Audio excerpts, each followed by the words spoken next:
Well, welcome to this blustery day over the Caribbean Sea. Here we are in our ocean studio. This is the Wookiee. I don't know how much of him you can see with the camera, but nonetheless, we are ready to continue on in our Messiah series.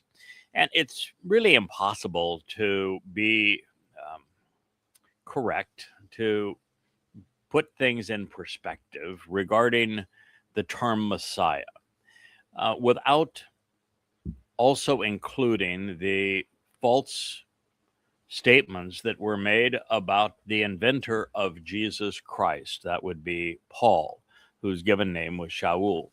And we're going to consider now a prophecy regarding Sha'uwl from God's perspective, and he conveyed this 666 years before Paul would write his first letter, that being to the Galatians, where the myth of Jesus was first conceived. 52 CE. He considers Paul the plague of death, the most deadly human who has ever lived, also the most deceitful. And because of the fact that his lies regarding the myth of Jesus Christ and Christianity are believed, 1,000,000 to 1 over the truth regarding what Yahowah, who is God, actually said about Dowd, that Dowd is the Messiah, not the myth of Jesus, that Dowd is the Son of God, not the myth of Jesus, that Dowd is Eliyah, the very influence of God on our planet, not Jesus, that Dowd is the chosen one, that Dowd is the one through whom the covenant was established, making him the one who fulfilled Pesach, Matzah, and Bakurim, not anyone else. The entire New Testament is total trash, complete rubbish, because the one that matters is Dowd, and the one who robbed him to create the myth of Christ and therefore the Christian religion is Sha'uwl Paul. So we must consider what was said prophetically about this maniacal, malcontent, and demonic individual. I would consider it the untold prophecy.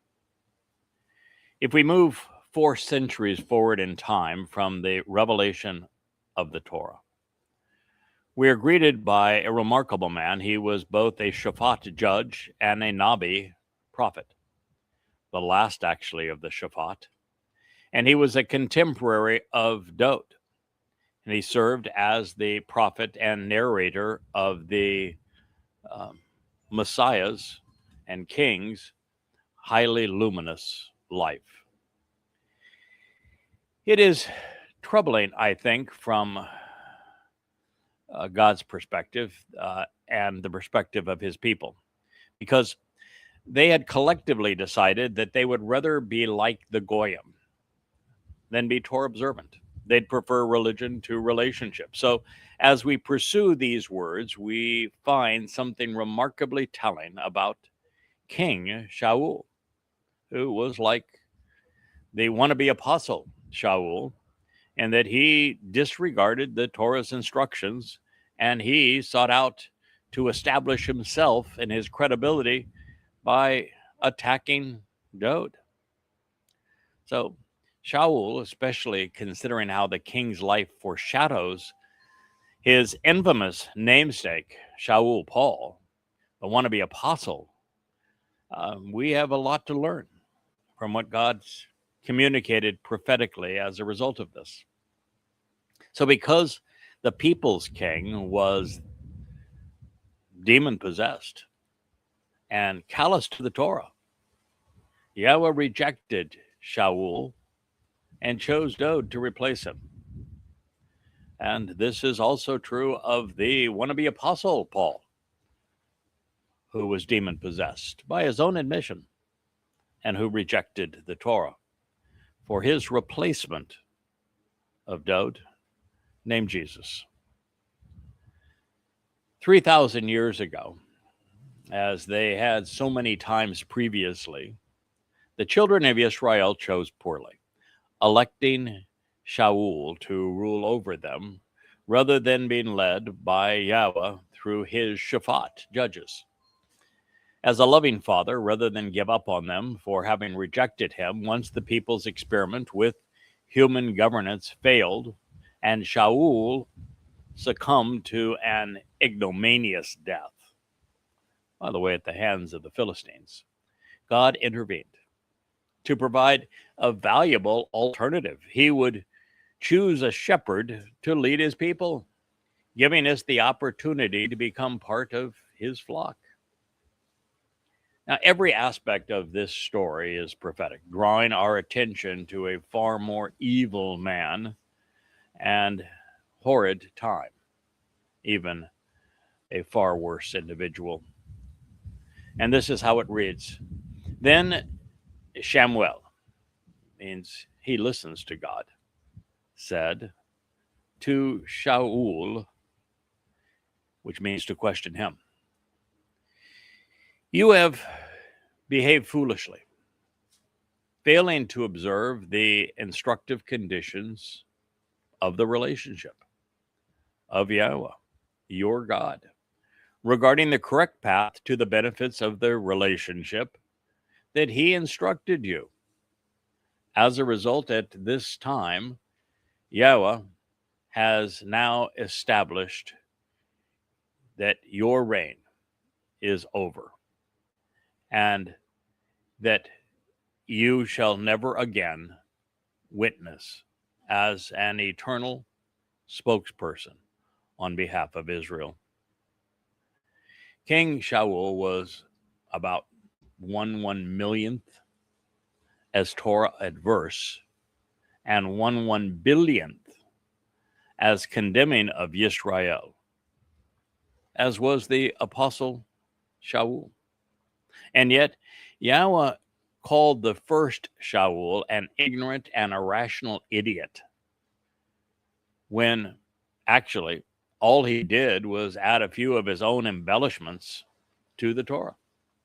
By contrast, Paul repudiated the entire Torah and he threw it away, nailing it to the mythical cross with extreme prejudice. And he replaced it all with his own verbal diarrhea.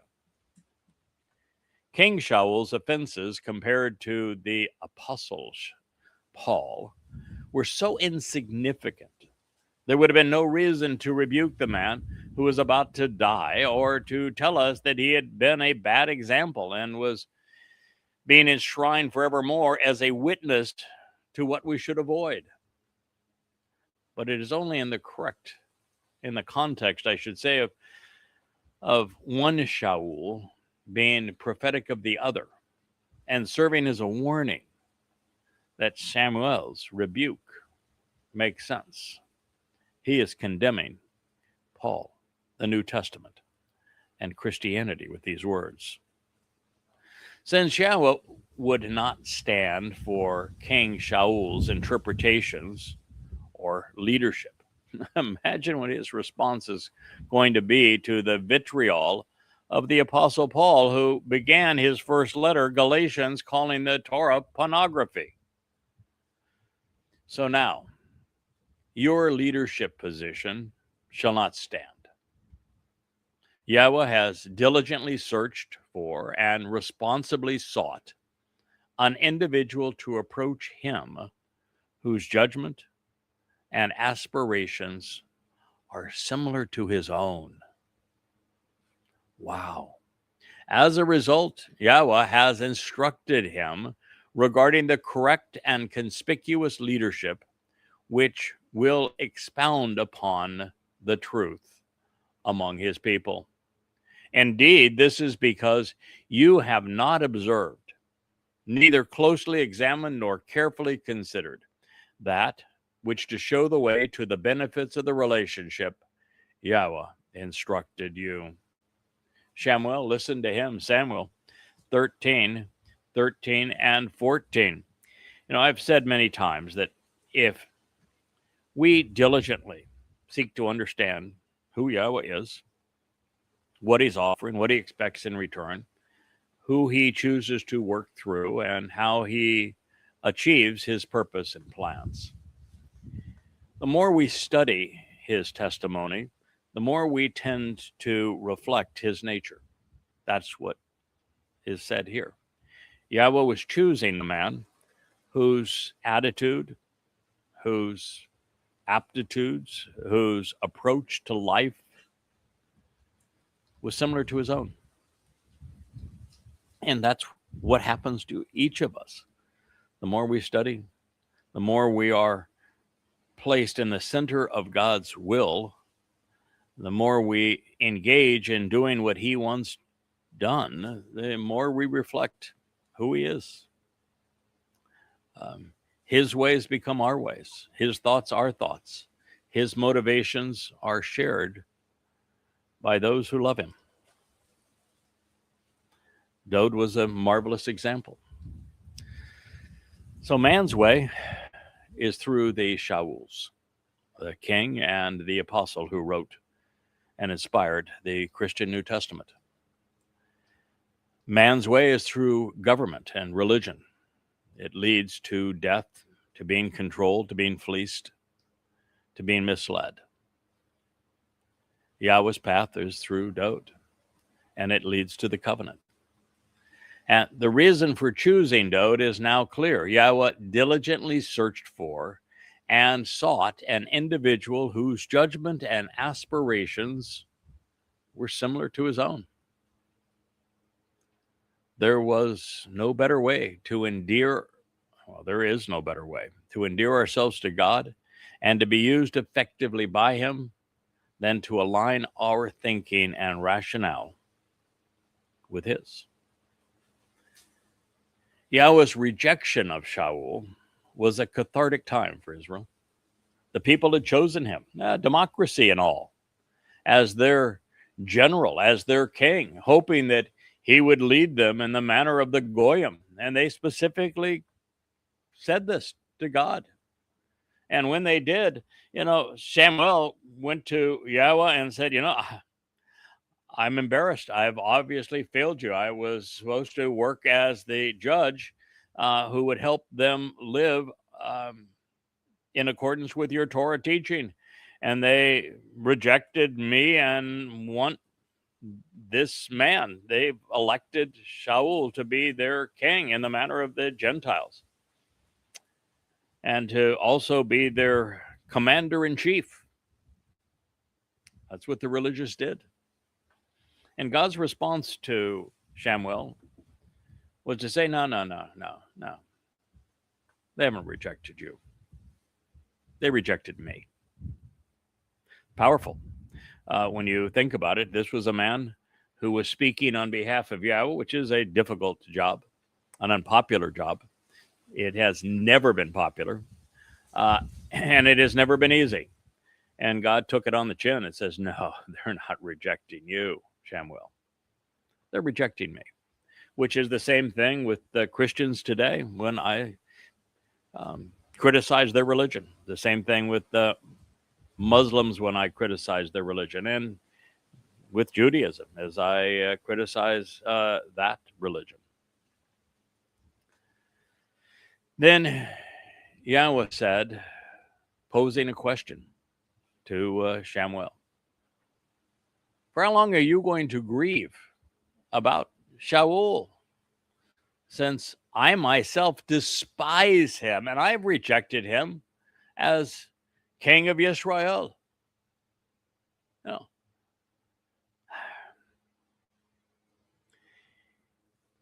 I am gone from being quite political, and at one time in my life even religious, to being apolitical and anti-religious. And yet I will, because it is so essential to understanding the times that we're entering and what God wants us to reject, criticize the likes of Rahab, the MAGAs, and Donald Trump, but also the progressives and the Marxists, because they're wrong as well. And I will criticize all manner of Christians and Muslims. And God didn't have a problem with Shamuw'el should he want to criticize the people's choice in Sha'uwl or of their inclinations to be governed in the manner of the Goyim. His problem was with Shamuw'el choosing to think that there was some way of redeeming Sha'uwl, some way of fixing this problem. God doesn't want us to look at Christians and say, what can I do to help them? He doesn't want us to look at Muslims and say, can their problems be fixed? Can this rage that they have be resolved? Israel, he's not looking for you to do that. He's not looking for you to create a detente with the Muslims that surround you. He's not looking for you to find a way to fill the gap between the Israeli Marxists and the Israeli religious, the Haredim. No. God's rejected all of them. We ought not try to fix what God has rejected.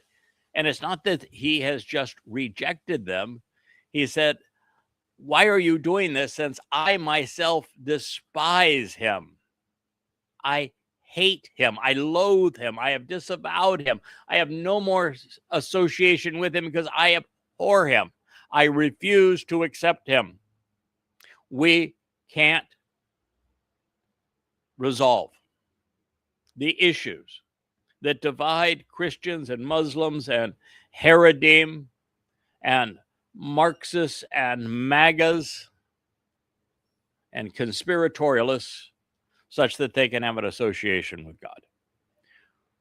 That means that our outreach on Facebook and on X is completely meaningless. That is the audience in those places. We cannot reach them. We cannot change them, nor should we try. Now, that's powerful language right there. We cannot reach them, nor should we try. God is never going to have an association with those he has rejected because of their religiosity, their politics, their conspiracies, and the like. Let that resonate with you. That's why you notice in this last week or so, when I've realized that Facebook has become as bad as X and X is as bad as ever, that there's just no reason to post. Yes, I think that we will encourage 1 or 2, 3 individuals to continue to keep the account current at X and at Facebook, but mostly by sharing what we know to be true with those with whom it will resonate. Because pointing out the idiocy of the political and the religious only has one benefit, and that isn't that we're going to change their mind, nor should we even try, but to forewarn those who are part of the family of how evil they are and how God wants nothing to do with them. But doesn't the family already know that? Do we need to keep reinforcing that politics is anti-Yahowah, that religion is anti-Yahowah, that conspiracy is anti-Yahowah, and that those who engage in these things, those who came from the conspiratorial cult of Larry Hendricks, who I think is now deceased, they never fit in. They were never going to fit in. They were never welcome. At the very best you could hope for is that those who were on the periphery of that and who disengaged quickly after we came to recognize that it was rotten. And, to some degree, I'm at fault because I had him as a co-host on one of my shows. He weaseled himself in, and I had to wiggle him out. But once we came to know that God said, no conspiracies. I don't want anything to do with the conspiratorial. Didn't say fix them, didn't say resolve them, didn't say educate them, didn't say debate them. He says, no, don't be that. Don't engage in that. And the moment we said that, there were many of you who accepted that and came out, and you're welcome in the covenant. You make wonderful contributions to the covenant. But we need to also understand that many of those who are in those kinds of cultish environments are there because of flaws, deep flaws in their own lives. And they are never able to appreciate the truth. They are like all conspiratorialists. They're not only looking to resolve a problem in their own lives and blame someone else for their miserable lives, which is the case with those who have gone from being part of our community to assailing us. But they also are like all conspiratorialists. They'll fixate on a dot and not understand that that dot that they're fixated on, that they think proves their case, is actually staring them in the face and saying, it's you. You're the problem. You're stupid. You're unable to think. And so we can't resolve those problems. You either hear the message and you say, oh boy, I ought not be doing that. That's really stupid. But that's not the nature of the conspiratorialists. They cling to their lies. They're devoted to them. They're defined by them. And the same thing is true with the religious and the overtly political. You don't find them ever letting go. And that's good. That's not bad. It's good. Why is it good? Because God doesn't want any part of them. If we were to lure somehow and cajole the religious, the conspiratorial, the overtly political into the covenant, God would be exceedingly disappointed in us. In fact, he'd say, you're not capable of listening to me. You didn't pay any attention to what I said. I can't work with you anymore. That's what would happen. Now, God does fortunately recognize that we're flawed and imperfect, and that's a good thing, that we're learning on the job. And so there are things that we will have done before we know better. And so long as when we do know better, we make these corrections, these course corrections, that's all good. Nobody starts with all the answers. We develop the answers as we learn. And God's only issue there is that as you learn, you make the adjustment and you do as I have asked. And we have.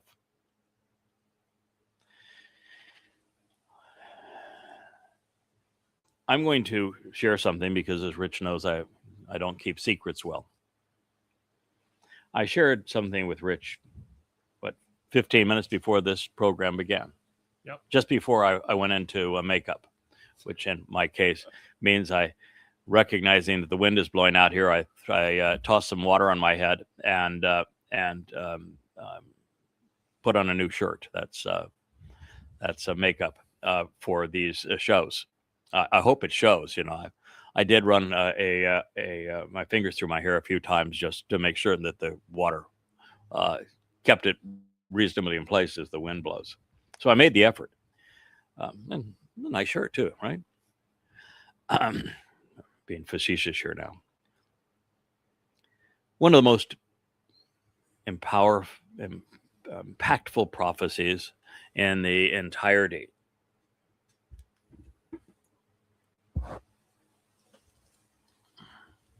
is only so much the book can do for one program.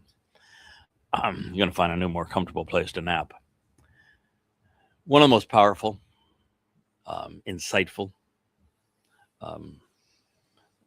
influential of all of the prophetic statements that Yahweh has made is found in the 31st chapter of Yirma'yah.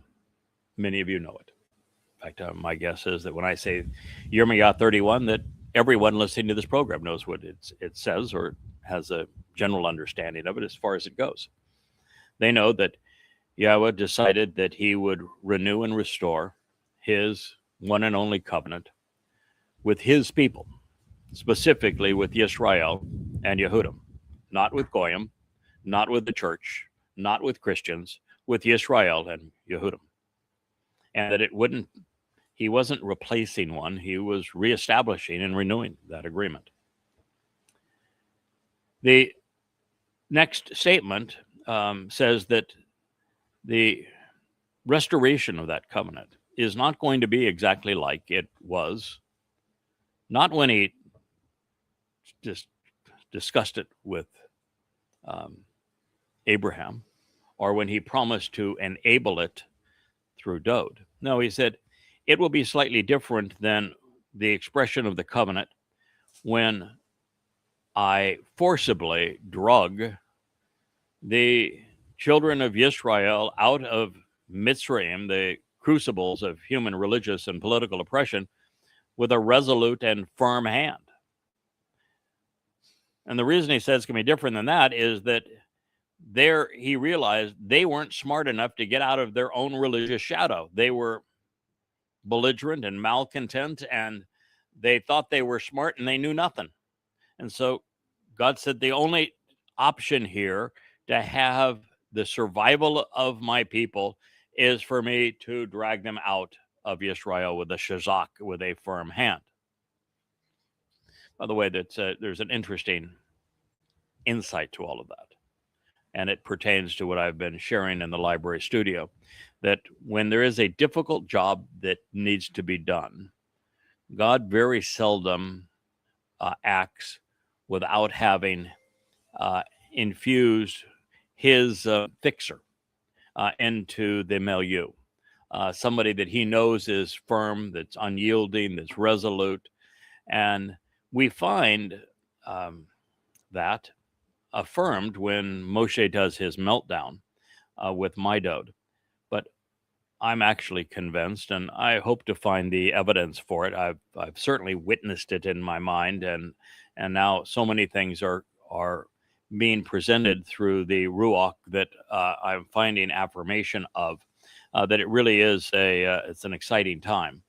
But I'm convinced that Dowd didn't just appear inspired by Yahweh at the point of Moshe's meltdown, but that he was part of that resolute, firm hand that was working alongside Moshe, who was fairly passive. Moshe did not want to be in that position at all. He let God know he did not want to be in that position.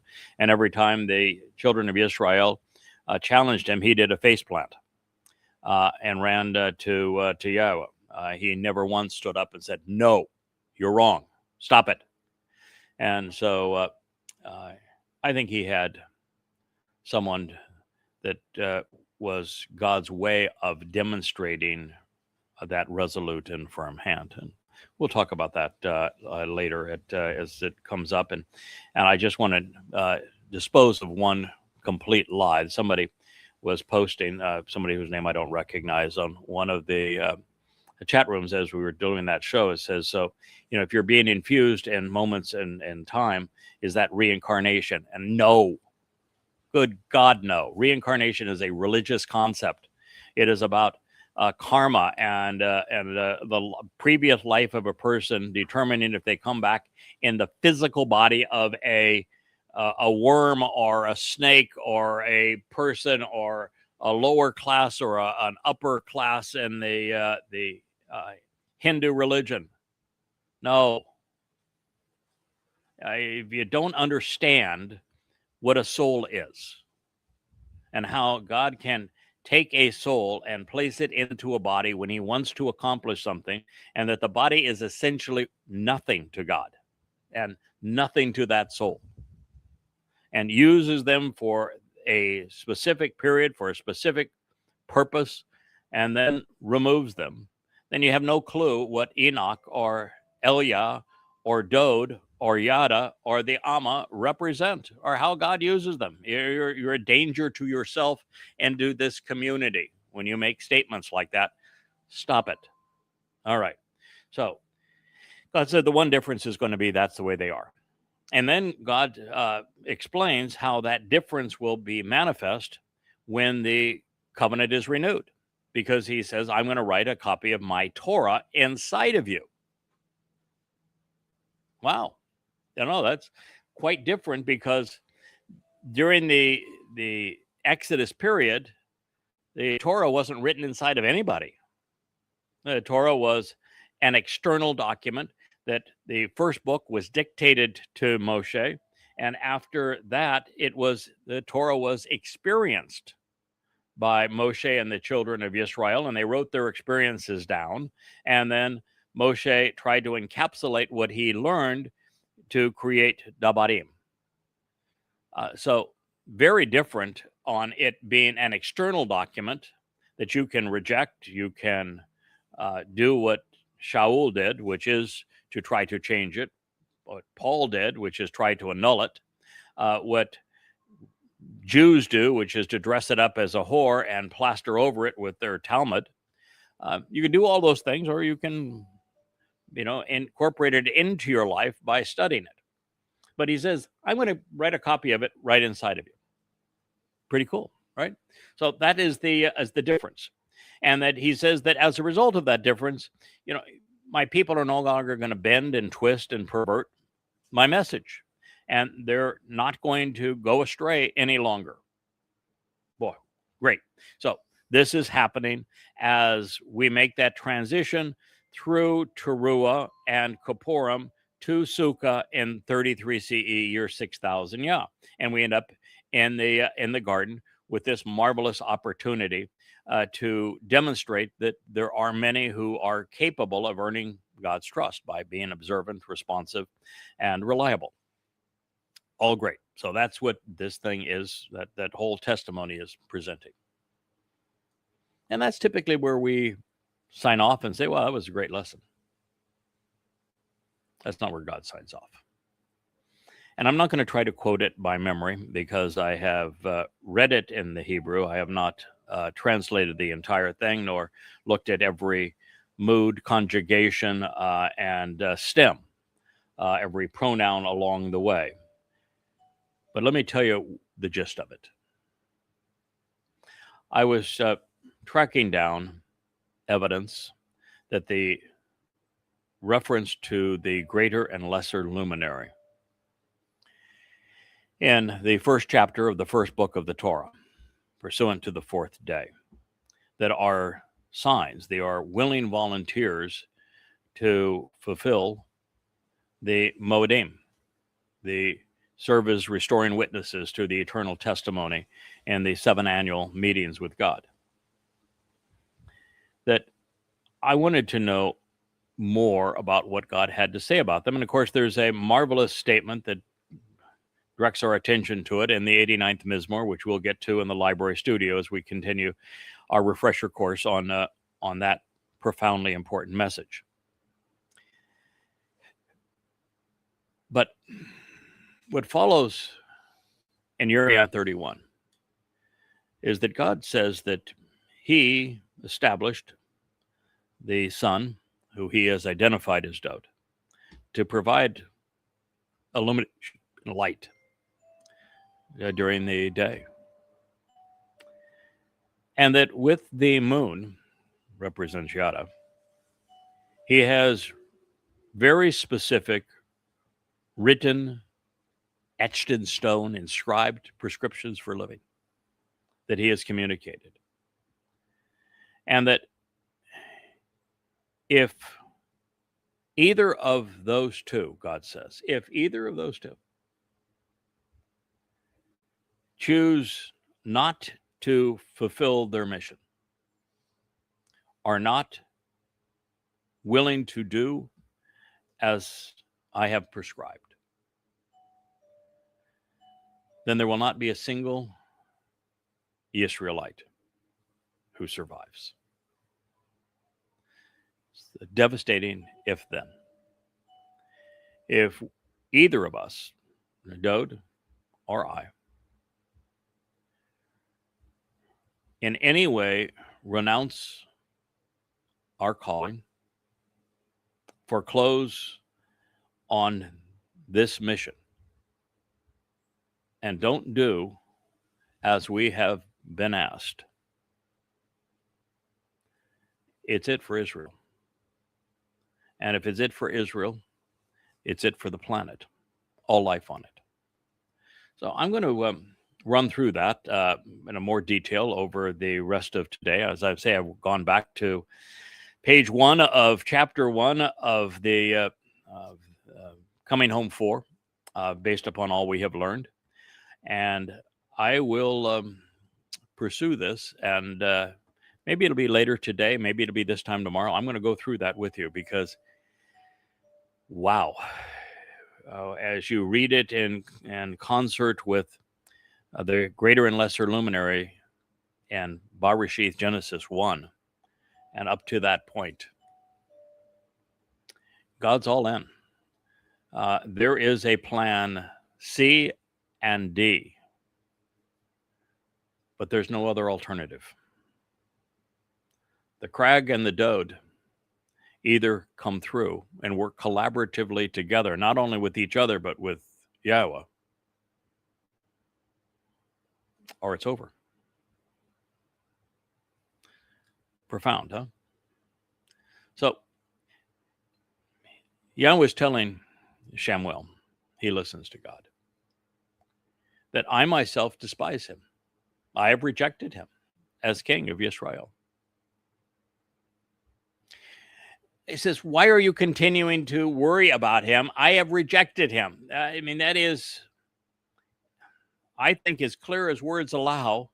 I don't want you to try to resolve the misguided nature of the religious, of the overtly political, of the conspiratorial. Don't do that. I myself despise them. I have rejected them. I loathe them. I have disavowed any association with them. So, alternative. That's bad. What's good? So, fill your horn, Karen, the container of your ram's horn trumpet, which can emit brilliant flashes of light from the very summit of the mount, with olive oil, shemen, and walk, traveling on a journey. Oh, what did the little Twistians say caused their pretend Jesus to be the Messiah? He was anointed by taking a bath in the Jordan River, huh? Just like the Jordan River. Did the Jordan River flow with olive oil? No. No. That's where the pagans bathed. Oh, goodness. So fill your horn with olive oil and go. I am sending you to Yeshe. Name means to stand out and be an exemplar. He was anything but. He was a louse. The Beth Ha-Lekemi, the resident of Bethlehem. Yeah, it's Dowd that came from Bethlehem. That was another act of identity theft to place the mythical Jesus there. They stole everything.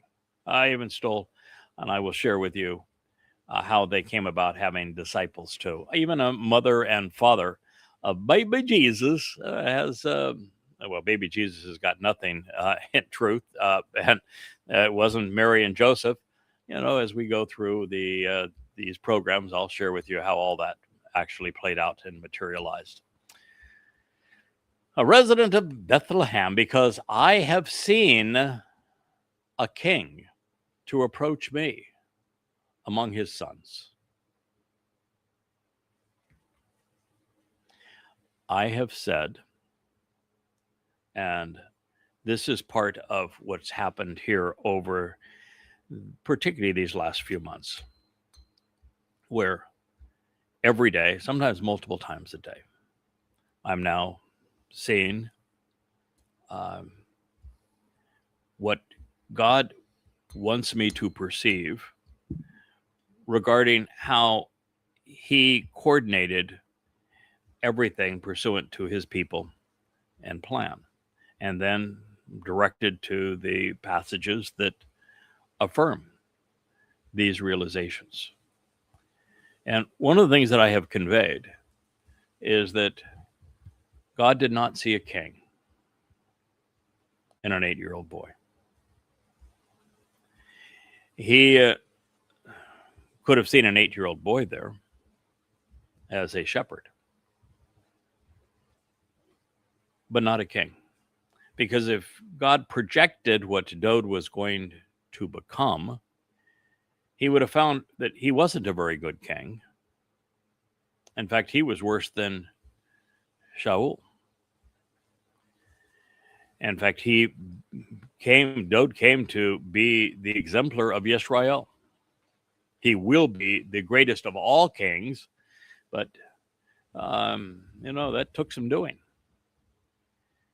And so the only way for Yahowah to recognize what Dowd could become is to see him in a more extensive life.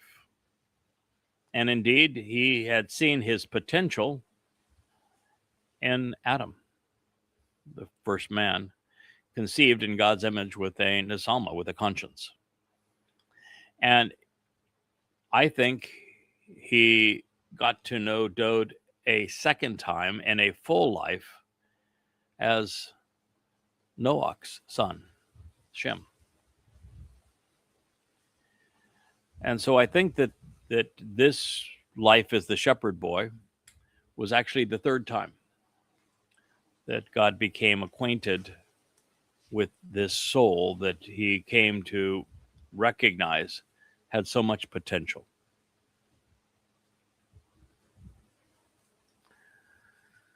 So when Fritz confronted with the truth about the fraudulent nature of Sha'uwl, who is the author of Christianity, we're saddened and disappointed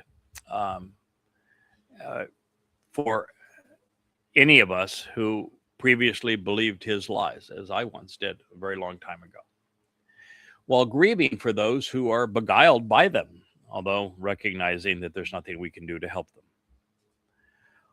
Our response progresses, of course, from all the way to anger, as God's did, as we confront the realization that God despises the religion Sha'uwl Paul conceived because of the horrifying impact it has had on his people.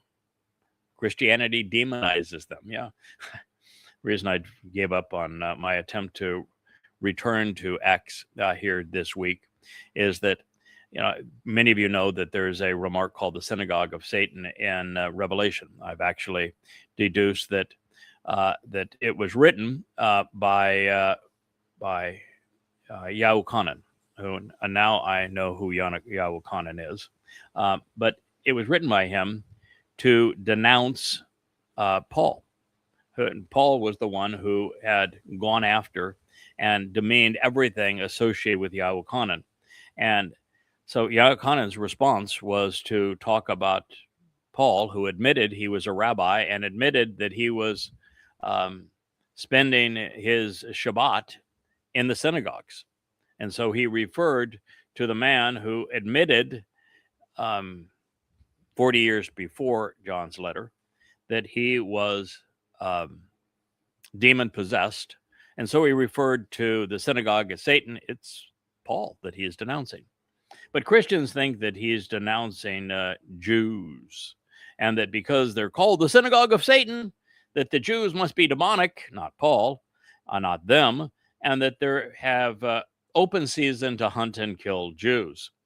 And so there were 2 posts on X proclaiming that nonsense, and I challenged them, said, no, you've misinterpreted the whole thing. That is not what the synagogue of Satan means. And God has committed to his people. Ongoing, it's not going to be the church that survives. It's going to be Yisrael. And X, with Gronk being the ever stupid one, not only said that my post was violation of their rules, that I was hateful to hate, I guess. That I was opposed to anti-Semitism. I can't have that on X. No, it's the home of anti-Semites. And so they gave me a chance to actually respond. I wrote an explanation that says, no, I'm not promoting the synagogue of Satan, nor am I promoting hate towards Jews. I'm trying to protect Jews from Christians who are misusing this statement. So X wrote me back and said, no, we stand by our verdict that you have violated our rules and what you wrote was hateful. Now, I've subsequently posted on X, it says, can you imagine AI being this immoral, this resolutely stupid? But it is. Maybe X is offended, and Gronk is offended, and Elon Musk is offended, because they are the synagogue of Satan. But nonetheless, that's the world that we live in, and God wants no part of it. So Shamuw'el said, how can I go? If Sha'uwl hears of it, then he will have me killed. Oh, come on. God. You know, there is evidently a reason that God picked Chanok and then has reestablished his presence along the timeline to keep his people and plans apace. Because even the best of them, I mean, Dowd was a fine man, Moshe a fine man of character, and yet they just crumble. I mean, God says, I want you to expose and condemn Islam. I've written, 6 books? Oh, no, 7, 8 books condemning and proving that Islam is a fraud, that Allah wasn't a god, Muhammad was not a prophet, and that it's a terrorist manifesto that is based upon world genocide.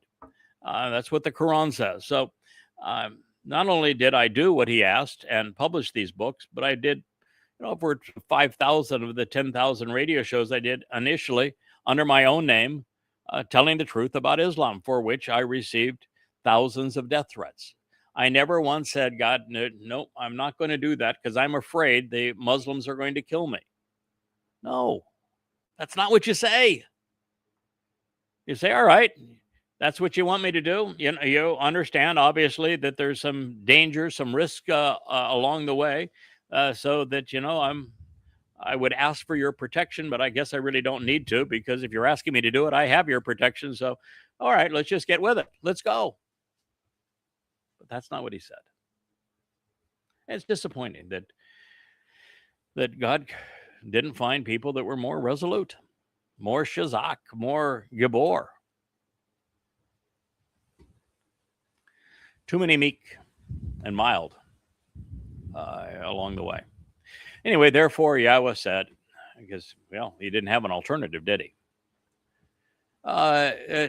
Take a bull, an eglah, a bull. I wrote cow here. I don't know why I wrote cow. Well, I probably wrote cow because I wasn't aware of the terms. But both bakar and eglah both convey the same thing. I want you to take a bull.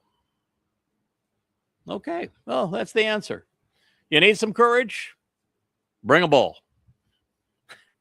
Need to stand up against the naysayers, the deadly and the destructive?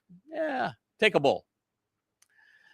And say, I have come to offer a sacrifice. Yeah, it's the bull. He's going to be sacrificed. Indeed. Oh, man. When I read these kinds of things, and the King of Cables has probably posted them, and you can probably read that I wrote cow and calf when it's a damn bull. Is that I could, if we had another 10 years, I could go back and rewrite every book, and I could infuse them with what we have learned over the last year. But the fact is, the books are really good. Does it make a big difference for that particular statement that it reads cow versus bull? No, because at that point, we're not driving this point home. But if I were to do that now, it wouldn't just be, let's correct some of the conclusions. No, it'd be a complete rewrite. All new translations, new insights. The books wouldn't be 25,000 pages. They would be 125,000 pages. And it would take, in this physical world with the limitations that we have with, eyes and hands and bodies, it would take another, I've got 26 years into it. With 25,000 pages, I'm a lot faster now, but still it would, probably take another to quadruple, quintuple what I've already done. It might take another 50, 60 years. Well, we're going to have that time, but not right at the moment. Time. Not at the moment. We're the last sands are dropping out of that hourglass and with great rapidity. I think it's why God said, I want you to go to the Yahowah blog. I want you to do this, because you can read what you've written, and it's pretty darn good, better than anything that's ever existed previously. Plenty good to bring someone to me, tell them what I'm looking for and what I don't want, and how to relate to me and what I'm here to offer. These are good. They do exactly what needs to be done in that regard, but take the next step. Take them along this journey with you in real time, based upon all that you're learning now, based upon this 25, 26 years of work together. You can look in the camera and you can update them in the moment. And that's a lot more powerful. And I still have the joy of spending 2/3 of my day translating and finding insights. It's just that now I'm writing for these programs. I've discovered something 15 minutes before showtime. I've already hinted at what I'm going to do. I'm going to finish that translation, and I'm going to go share it with you. So it'll be literally 24 hours perhaps at the most, and maybe less than that, from insight to sharing. So that is where we are on these differences. And the thing that we have learned for those that are, get themselves all tied up in their own little underwear, is that, I hope it's the Muslim, the Mormon type, isn't it? That are the magic underwear. Yeah, the magic underwear. It makes them perfect, I'm sure, and modest and the like. That people are so hung up on this idea that if you speak for God, well, you're perfect. You're a prophet. You're perfect. No, look at everyone who spoke for God. There wasn't a single perfect person among them. Look at Shamuw'el. You don't get, much better than Shamuw'el, and he's screwing up here. No, they aren't perfect. And God doesn't even want them to be perfect. He wants them to be observant, listen to him, read what he has to say, ponder what it is, to respond to him, and then prove yourself dependable, trustworthy, reliable. And when you do that, what you're going to do is demonstrate that when you make a mistake, you're willing to say, hey, I wouldn't translate that cow anymore. I would translate it bull. And for the following reasons, that you're willing to learn from it and share what you have learned and grow as a result of it. And that when you fall and trip, which we all do, that you can so that you will always get back up and get going, tougher, wiser, better for the experience. That is what God's looking for. So resolving his people's mistake would actually be a joyous moment for Yah. One our Heavenly Father wanted to celebrate in his usual manner with a feast. Too bad I'm on the menu. But nevertheless, it is prophetic of the fact that when God finally resolves the religiosity and the timidness and all of the negativity that is associated with his people, in the end, for his return, so he can celebrate the homecoming with Dowd, well, it's the bull that is going to be sacrificed. So God has a tendency to weave many truths into his statements. He says, and then invite Yishay, speaking of the religious who need to be cleansed, to the sacrificial feast. I will make known to you, yada, what to show the way to the benefits of the relationship you should act upon and engage in. So he's not, he went right there, says, okay, invite him to the feast. So he's invited, but that's it. He doesn't say, I want you to convince him. He doesn't say, I want you to placate him. He doesn't say, I want you to convert him. He doesn't say, I want you to debate him. He doesn't say, I want you to lie to him. He doesn't say any of that, does he? He just says, invite him to the feast. Now, this is what I want you to do. Right? Immediately. Forget about him. Okay, it makes you comfortable. Distract him with dinner. So invite him. Then he says, God just went to, then I will make known to you. Wa ane yada ata eth. I will make known to you what to show the way to receive the benefits of the relationship you should act upon and engage in. Okay? This did not say, I want you to placate. I want you to evangelize to. I want you to reach out to and try to help Yishay. No. Give him something to eat and you go about your business. And I'm going to make known to you how to achieve the benefits of the relationship and what you should act upon. First order of business. Then you will anoint Mashyach, the basis of Messiah. You will anoint the Messiah on my behalf, for me, the one through whom I will reveal the way to get the most out of life. This is rich with Asher, Asher, Asher, Asher, whom I will announce to you. I'm going to tell you the one. This is what you're going to do, and you're doing it for me because I am announcing that he is going to be the Messiah, and that's the way to receive the benefits of the relationship, and that's what you should engage in. All the way while that other idiot is distracted. Dowd is the antidote to Sha'uwl. He would be anointed, becoming the Messiah. More than any other person, Yahweh would make him known to us. He is the most prominent person in God's story.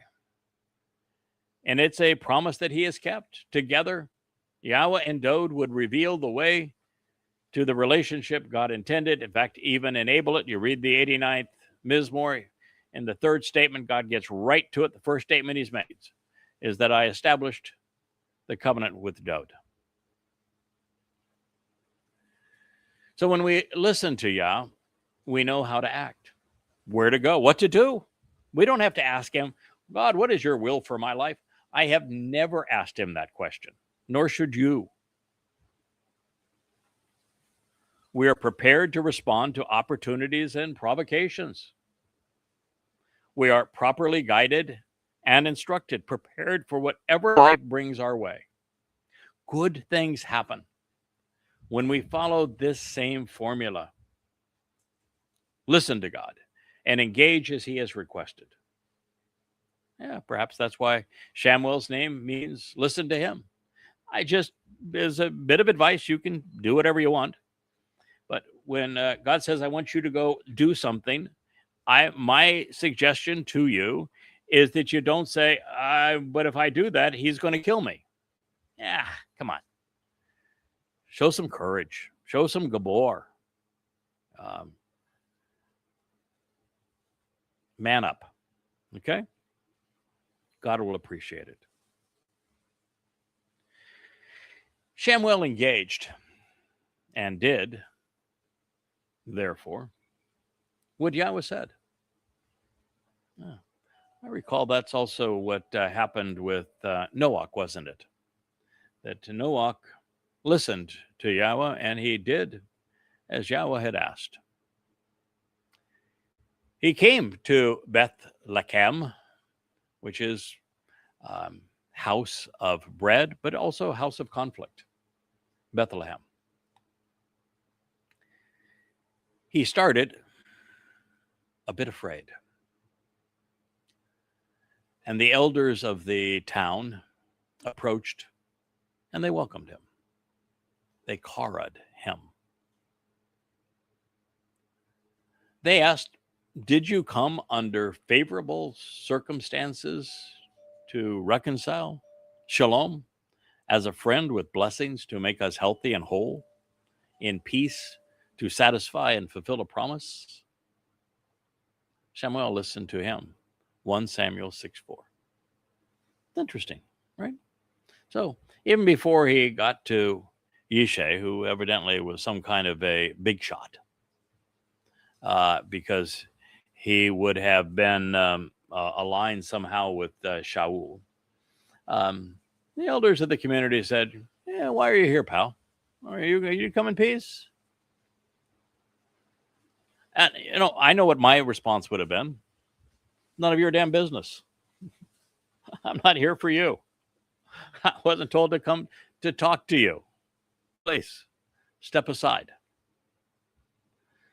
Now, there are a couple of subtle insights here that we ought not miss. First, more than just the House of Bread Bethlehem would be a place of continuing conflict, as I have shared. The primary meaning of Lechem is actually war, conflict, to fight for one's existence. This reality deepens the connection with Dowd, as he, more than anyone else, would have to battle to protect his people, even in this place.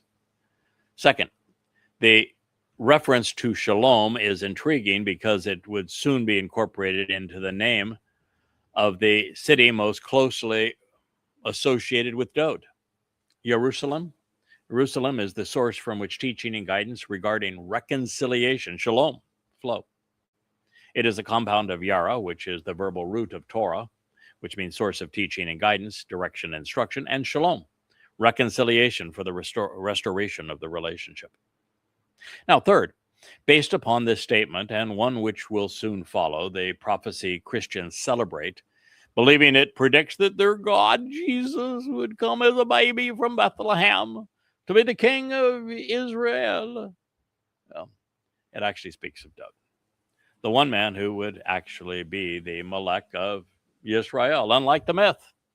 It was always an awkward fit when applied to the misnomer Jesus, because even in the myths written about him, he was never the leader of his people, ever.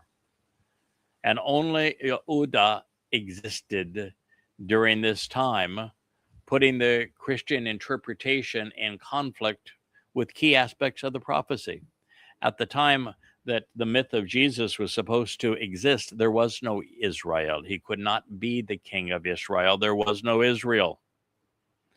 There was only a province of Judah. Israel had been hauled into captivity 700 years earlier by the Assyrians. So as to not lose our place in the natural flow of this discussion, we'll eventually turn to Micah 5 and his prediction regarding Bethlehem after our conclusion of Shamuw'el 1 Samuel 16. It is yet another example of how Yahweh's promise regarding his beloved son was all stolen and usurped by Christians to convert Jesus into their imaginary king.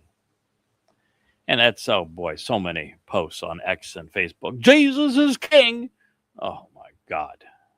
People are so easily duped. So let's continue to assess the anointing of Dowd by the last of the judges, Shamuw'el. His answer to the elders is interesting in that it shows that he made a transition from the sacrifice to the intended purpose. It is the most appropriate, beneficial, and godly thing we can do with our time and lives. And based upon this next statement, Shamuw'el recognized that we need to be set apart from the common things of man. if we want to be reconciled with God. And lastly, the Shaphat decision maker realized that the means to reconciliation was through the mikveh, the invitations to be called out and meet with God, which is why he extended the Kara invitation to Yishay. He said, is answered, for reconciliation, shalom, I have come to offer a sacrificial feast to approach Yahowah. Become set apart and come with me to the sacrificial feast. He separated Yishai, setting him apart, as well as his sons, and he issued an invitation to them to the offering. Shamuw'el listened to him, 1 Samuel 6:15. Well, we passed the hour mark, and so I'm going to end this program here. We'll return to the same statement in our next episode here in the Ocean Studio of the Yahowah blog, and we will pursue the anointing of Dowd as the answer to both Sha'uls, the king in the line of the Gentiles and the wannabe apostle who would covet the Gentiles. More either later this afternoon or tomorrow morning. Thank you so much for listening. Hey there, thanks for tuning in. That was Fetch. Gotta run now. Catch y'all on our next podcast.